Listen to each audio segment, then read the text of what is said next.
Psychological safety is the ability to speak up about hard things without the fear of retribution.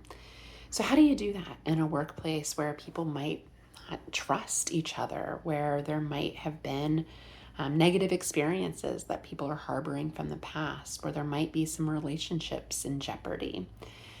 First of all, for psychological safety to work, it needs to be a collective mindset of the group. If there's one person that goes rogue and says something mistrustful or undermines the psychological safety of the group, it disrupts it for everyone. And so, really outlining that this is a principle that's really important to us as a team and defining what that looks like for you on the team and making sure that people are aligned to the behaviors underpinning psychological safety.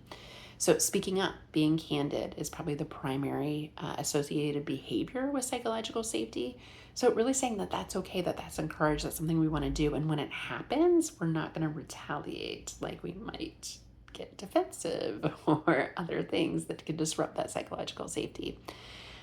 Two, that we're okay really challenging the status quo. That change is a necessity for innovation and for future success. And then the third, I would say, getting really good at calling people in when things get hard. Not calling people out with shame and blame. That's not likely to create positive behavior change, but really calling people in, that we have a call in culture. And so when somebody missteps, when somebody disrupts psychological safety, when someone doesn't adhere to our cultural values or behaviors that we've agreed to, that we have that positive peer pressure, that acceptance to say, hey, what just happened there? Or, hey, I don't understand. Or what do you mean? And really like feel safe calling people in so that we can learn and grow. Because again, when it's disrupted, even by one person with one action, and it's not called in, it signals to everybody around that we're not serious about this.